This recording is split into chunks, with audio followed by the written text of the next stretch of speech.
നിന്നെ സ്നേഹിച്ച കുറ്റത്തിന് എന്റെ ഈ കാല് തല്ലി ഓടിക്കുമ്പോ അരുതേ അരുതേ എന്ന് ഞാൻ കേണപേക്ഷിച്ചു. അന്ന് കൊട്ടാരം തമ്പുരാക്കന്മാരുടെ ഒന്നും കണ്ണിൽ ചോര ലവലേശം പോലും ഇല്ലായിരുന്നു.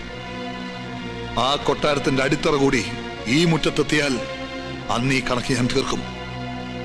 അതുവരെ അവസാനിക്കില്ലൊന്നും. നിന്റെ കൈയും പിടിച്ച് അന്ന് ഞാൻ ഈ മുറ്റത്ത് വന്ന് കയറുമ്പോ സമുദായ പ്രമാണിമാർ പറഞ്ഞു നിന്നെ ഇസ്ലാമാക്കണമെന്ന്. ഞാൻ നിന്നെ നിർബന്ധിച്ചോ?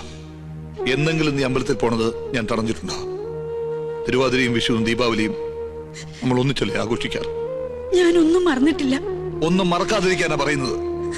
കോടതി വിധി പ്രകാരം കിട്ടിയ സ്വത്ത് എനിക്കും എന്റെ മകനും അനുഭവിക്കാനല്ല, അപമാനിക്കാനാ. കൊട്ടാരക്കെട്ടിലെ തമ്പുരാക്കന്മാരെ അപമാനിക്കാൻ മാത്രം എനിക്ക് നിന്നോട് പറയാൻ ഒന്നേ ഉള്ളൂ, തടയരുത്. ഇതിലിപ്പോ അത്ര ദുഃഖിക്കാനൊന്നുമില്ല. ഹൈക്കോടതിയുടെ മുകളിൽ വലിയൊരു കോടതി അങ്ങ് ഡൽഹിയിലുണ്ടല്ലോ. ഇനി നമ്മുടെ അടുത്ത നീക്കം അങ്ങടായിക്കോട്ടെ. എന്തേ? വേണ്ട, കേസും കോടതിയും ഈ വിധിയോടെ അവസാനിച്ചു. ഇനി ഏത് കൊടികെട്ടിയ വക്കീല് വന്ന് സുപ്രീം കോടതിയിൽ വാദിച്ചാലും ജഡ്ജ്മെന്റ് ഇത് തന്നെ ആയിക്കൂടുന്നുണ്ടോ? വയ്യ. ഭഗവാന്റെ വിധിനിശ്ചയം മാറ്റിവെക്കാനാവില്ലല്ലോ. മക്കൾക്ക് അവകാശപ്പെട്ടത് അവർക്ക് കൊടുക്കണം. അവിടെ മാനുഷിക വൈരത്തിന് പ്രസക്തിയില്ല. സ്വത്ത് നഷ്ടപ്പെടുന്നതിലുള്ള ദുഃഖമല്ല, തലമുറകളായുള്ള ഈ കൊട്ടാരവും സ്ഥലവും കീറി മുറിക്കുന്നത് കാണേണ്ടി വരുമല്ലോ ഓർത്തിട്ടാ. അന്നേ അവന്റെ തലയറക്കേണ്ടതായിരുന്നു. അന്നും അച്ഛനായിരുന്നു എതിർപ്പ്. അന്ന് തലയറുത്തിട്ടാൽ നഷ്ടപ്പെട്ട മാനം തിരിച്ചു കിട്ടുമായിരുന്നോ? ഒരു വിധവയെ കൂടെ ചീത്തപ്പേരിനോടൊപ്പം പോറ്റേണ്ടി വന്നേനെ. വിധിപ്രകാരം നടപ്പിലാക്കിയാൽ ഔട്ട് ഹൗസും അതിന്റെ ചുറ്റുവട്ടവും അവരുടേതാവും. അവിടെ മുസ്ലിങ്ങൾ വന്ന് താമസം തുടങ്ങും. പിന്നെ ഇറച്ചിയായി മീനായി. ഇപ്പൊ തീ തിന്നുന്നത് ഞാനാ, എന്റെ മോളെ കുറിച്ച് ഓർത്തിട്ട്. ഞങ്ങൾക്കാർക്കും ഗോപികമ്മയുടെ കാര്യം ഓർത്തിട്ട് വിഷമമില്ലെന്നാണോ? എത്ര ആലോചനകൾ മുടങ്ങി. ഇനി ഈ പൂമുഖത്തേക്ക് കൊള്ളാവുന്ന ഒരു രാജകുടുംബത്തിൽ നിന്നും ആലോചനകൾ വരില്ല എന്ന് ഉറപ്പുമായി. ഓ, എല്ലാം അറിഞ്ഞിട്ട് തന്നെയല്ലേ വലിയ കോയിക്കിൽ നിന്നും ആലോചന വന്നത്? അത് കോടതി വിധിക്ക് മുമ്പ്. കോടതി വിധി മുൻകൂട്ടി കണ്ട് കല്യാണം മുടങ്ങാതിരിക്കാൻ ഞാനൊരു അതിബുദ്ധി കാണിച്ചിട്ടുണ്ട്. കാര്യങ്ങൾ പറഞ്ഞ് മനസ്സിലാക്കി അവരെ ഇങ്ങോട്ട് കൂട്ടിക്കൊണ്ടുവരാൻ ഞാൻ നമ്മുടെ പരേശൻ മൂരി അങ്ങോട്ട് അയച്ചിട്ടുണ്ട്. നന്നായി. ഇതെങ്കിലും മുടങ്ങാതിരുന്നാ മതിയായിരുന്നു. വിഘ്നേശ്വര, വിഘ്നേശ്വര, തടസ്സങ്ങളൊക്കെ നീക്കി തരണേ. തമ്പുരാട്ടി കുഞ്ഞിന്റെ കല്യാണാലോചന എത്തവണയും മുടക്കി. മഹാപാപം. ആ ചെയ്ത പാപത്തിന് പരിഹാരമായി കൊട്ടാരൻ ദേവിക്ക് 5 വെടിവഴിപാടും കഴിച്ചിട്ട് നോ വന്നിരിക്കണത്. എന്നാലും നിങ്ങൾ എന്തിനാ കല്യാണം മുടക്കിയത്? കൊട്ടാരം വക ക്ഷേത്രത്തിൽ പൂജാരി എന്ന പോസ്റ്റുമായി ദേവി പൂജ ചെയ്യാൻ തുടങ്ങിയിട്ട് വർഷം 16 കഴിഞ്ഞിരിക്കണു. ഒരു തികഞ്ഞ ദരിദ്രവാസിയായ നമ്മെ ഇപ്പൊ ദേവി ഒന്ന് കടാക്ഷിച്ചു. അത് നല്ല ബുദ്ധി തന്ന. എന്തു ബുദ്ധി? കേട്ടോളൂ, ഈ കല്യാണം കൂടി മുടങ്ങിയ വാർത്ത കൊട്ടാരത്തിൽ അറിയുമ്പോ അവരാകെ ഒന്ന് പതറും. മനസ്സ് പതറുമ്പോ കവടി നിരത്തും. കവടി നിരത്തിയാൽ ഫലം ശത്രുദോഷം, പരിഹാരം പൂജ. കൊട്ടാരം പൂജാരിയെ നോമതി യാഗമാക്കി മാറ്റും. ഒരു സ്വയംവര യാഗം. അതിലാണ് നമ്മുടെ രാജയോഗം. നോം ലക്ഷങ്ങൾ അടിച്ചു മാറ്റും. ഈ 5 ഏക്കറും വീടുന്നോ സ്വന്തമാക്കും. ഇവിടെ എന്നെ നോം രാജ്ഞിയാക്കും. അതുവരെ നിങ്ങളെ ജീവനോടെ വെച്ചേക്കോ ഈശ്വര. എന്താ ഈശ്വരൻ നമ്മെ കൊല്ലൂന്ന് നിന്നോട് പറഞ്ഞുവോ? ഈശ്വരനല്ല കൊല്ലാൻ പോണത്. നിങ്ങൾ കൊട്ടാരത്തിൽ നിന്ന് കട്ടുകൊടുക്കാന്ന് പറഞ്ഞ കിരീടവും ചെങ്കോലും ചോദിച്ച് ആ അഗസ്റ്റ് വീണ്ടും വന്നിരുന്നു. എന്നിട്ട് അവൻ എങ്ങോട്ട് പോയി? കൊട്ടാരത്തിലേക്ക്. കൊട്ടാരത്തിലേക്കോ? എന്റെ ദേവി! അഗസ്ത്യ! വീട്ടിൽ വന്നിരുന്നുവോ? പിടിച്ചു നിർത്ത്. നോക്കട്ടെ, ഇത് കുഴിയാണല്ലോ.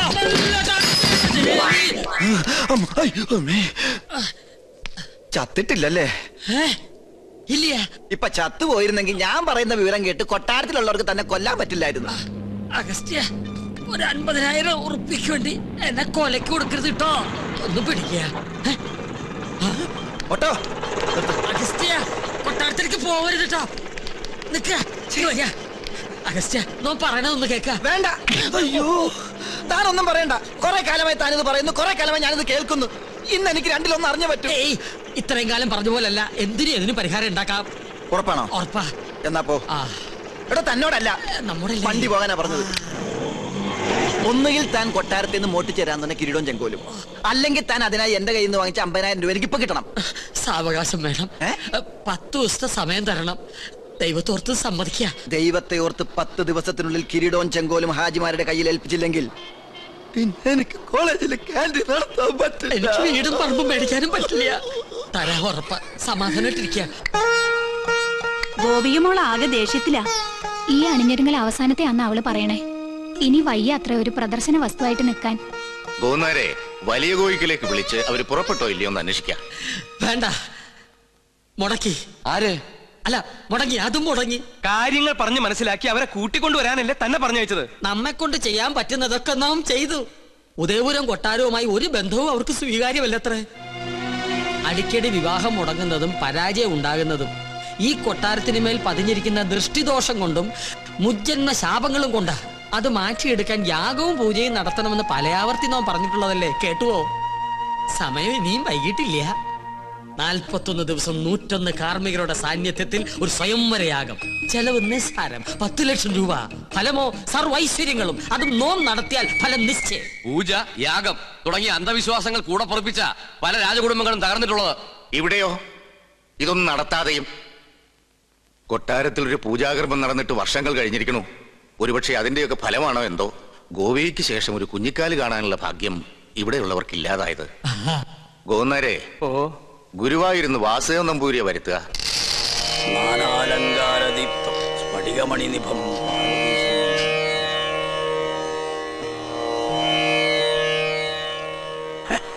യാഗത്തിൽ ഫലസിദ്ധി കാണുന്നു. കർമ്മങ്ങൾ തീരും മുമ്പ്, അതായത് 41 നാൾക്കകം കന്യകയ്ക്ക് വരനെ കണ്ടെത്താനാവും. അപ്പൊ നാം മുൻകൂട്ടി പറഞ്ഞ തെറ്റില്ല. യാഗം നാം ഗംഭീരാക്കി തരാം. പക്ഷെ ഒരു കുഴപ്പമുണ്ട്. എന്താണ്? യാഗത്തിന്റെ വിജയസാധ്യത അതിന് നേതൃത്വം കൊടുക്കുന്ന കർമ്മിയുടെ ദേവപ്രീതിക്ക് അനുസരിച്ചായിരിക്കും. ദേവപ്രീതി നമുക്ക് വളരെ കൂടുതലാ. അത് തിരുമേനിക്ക് നോക്കിയാൽ അറിയാൻ പറ്റും. നോക്കാം. എന്താ പേര്? പരശുരാമൻ നമ്പൂതിരിപ്പാട്. പാട് വേണ്ട, പരശു നമ്പൂരി നോക്കിയാ മതി. ഓ, നക്ഷത്രം ഉണ്ടാ? ഉണ്ട്. വേണമെന്നില്ല. അതൊന്നും ഉണ്ടാവില്ല.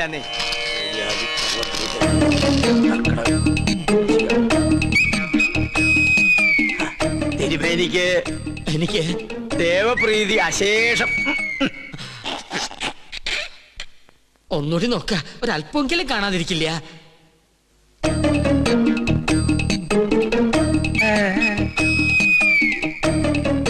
എനിക്ക് ഒരിക്കൽ ഗണിച്ചാ മതി, തെറ്റില്ല. അങ്ങോട്ട് മാറി നിൽക്ക. ദേവപ്രീതിക്ക് വഴിപാട് എന്നാ പിന്നെ ഇത് വഴിപാടായിട്ട് ഇത് പിടിക്കട്ടെ. എന്റെ ഭഗവാന്, വേറെ ആരുണ്ട്? പണ്ടി കൊട്ടാരത്തിൽ ഒരു യാഗം നടത്തിയത് മണിമല മാണിക്യം ചെറിയ കൊട്ടാരത്തിൽ ബ്രഹ്മദത്തൻ നമ്പൂരിയാ. ആള് ബഹുകേമൻ, പക്ഷെ ജീവിച്ചിരിപ്പില്ല. ജീവിച്ചിരിപ്പില്ല. അദ്ദേഹത്തിനൊരു മകനുണ്ട്. ഇല്ല. ഉണ്ട്. ഞാൻ ഓർക്കണോ, അന്ന് അദ്ദേഹത്തോടൊപ്പം ഇവിടെ വരാറുള്ള 8 വയസ്സുകാരൻ കുസൃതി പയ്യൻ. എന്താ അവന്റെ പേര്? ഓർമ്മയില്ല.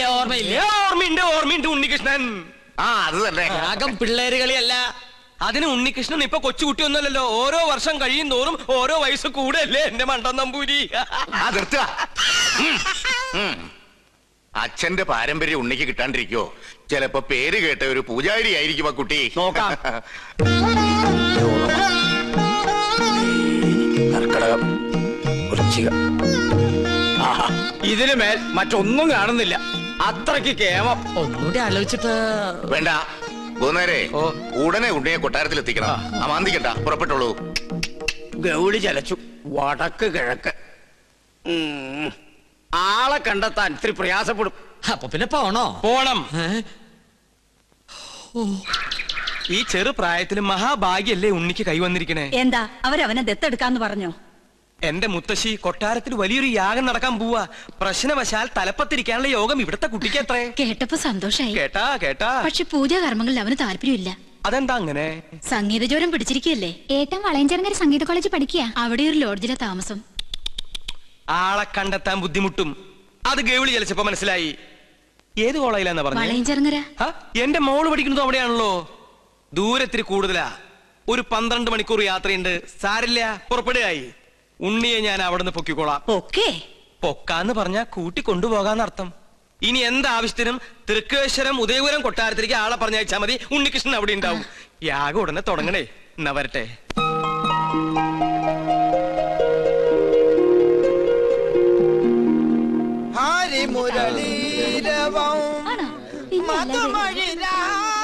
ചെമ്മാങ്കുടി ഇന്ന് നേരത്തെ തുടങ്ങിയല്ലോ. ചെമ്മാങ്കുടിയുടെ അത്ര ഇല്ലെങ്കിലും നല്ല സ്വരശുദ്ധി ഇല്ലേ? ദയവേത് സംഗീതം പഠിക്കുന്ന കുട്ടികൾ ഇങ്ങനെ കൊല്ലരുത്. സംഗീതം ഒരിക്കലും മരിക്കുകയില്ല. സാധകം ചെയ്തതാ പെങ്ങന്മാരെ. കടുത്തോളം വെള്ളത്തിൽ നിന്ന് സാധകം ചെയ്യാൻ കടുത്തോളം കടം സമ്മതിക്കണ്ടേ? അതുകൊണ്ട് ചായ അടിക്കുമ്പോ ആകാന്ന് കരുതി. ചെറുകടി എന്തുണ്ട് ആവശ്യം ചേട്ടാ? സമൂസ, മസാല, പഴംപൊരി, പരിപ്പ് വട. കുട്ടി നിർത്തി കുടിക്കൂ, എന്നാലല്ലേ സിരസിൽ കയറാതിരിക്കൂ. സംഗീതം പഠിച്ചല്ലോ. മുല്ല പൂമ്പൊടി ഏറ്റുകിടക്കും, അകത്തിനുമുണ്ടാകും സൗരഭ്യം. സത്യത്തിൽ ഇന്നത്തെ മത്സരത്തിൽ എനിക്കും ഒരു കൈ നോക്കണമെന്നുണ്ടായിരുന്നു. അയ്യോ അത് വേണ്ട. വേണ്ടേ? ആ ഒരു കൈ സുലൈമാനും ഉണ്ണികൃഷ്ണൻ തമ്മിൽ നോക്കിക്കോളും. എന്നാ നിങ്ങൾ പറ, ഇന്നത്തെ മത്സരത്തിൽ ആര് ജയിക്കും? സംശയം എന്താ? സുലൈമാൻ. ആ അങ്ങനെ പറ. ഓ അവളുടെ ഒരു സുലൈമാൻ മേത്ത ചെറുക്കനെ പ്രേമിക്കാൻ നടക്കുന്ന നായരിച്ചി വൺവേലൈനാ. ഒന്ന് പോടി. നീ നോക്കിക്കോ, ഉണ്ണികൃഷ്ണനെ ജയിക്കും. വെറുതെ തർക്കിച്ച സമയം കളയേണ്ട സംഗീതേ. ഉച്ച കഴിഞ്ഞ് അറിയാലോ വിധി. അത് നമ്മുടെ സുലൈമാനെ ജയിക്കും. ബെറ്റുണ്ടോ? 1000 rupees bet. അഗ്രീഡ്. ഓക്കെ. ആന്റണിയും ശ്രീലക്ഷ്മിയും അഗസ്റ്റിനും ഒക്കെ എനിക്കെതിരാണെന്ന് അറിഞ്ഞോടിന് ചോദിക്കുക. വെറുതെ കാശ് കളയണോ? വീം പഠിക്കാതെ പാടി ജയിക്കടാ. എന്ത് തന്നെ ആയാലും ഒടുവിൽ വിജയം എന്റേതായിരിക്കും. ചെമ്പൈ സംഗീതോത്സവത്തിൽ പാടുന്നതും ഞാനായിരിക്കും. നമുക്ക് കാണാം. കാണാം. ആ പടാ. ഉണ്ണി, ചെയർമാൻ വിളിക്കുന്നു.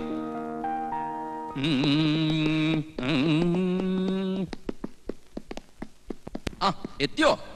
നിനക്കൊന്നും ടെൻഷൻ ഉണ്ടാവില്ലല്ലോ. അതെങ്ങനെയാ? സ്വന്തം മക്കള് മത്സരിക്കുമ്പോ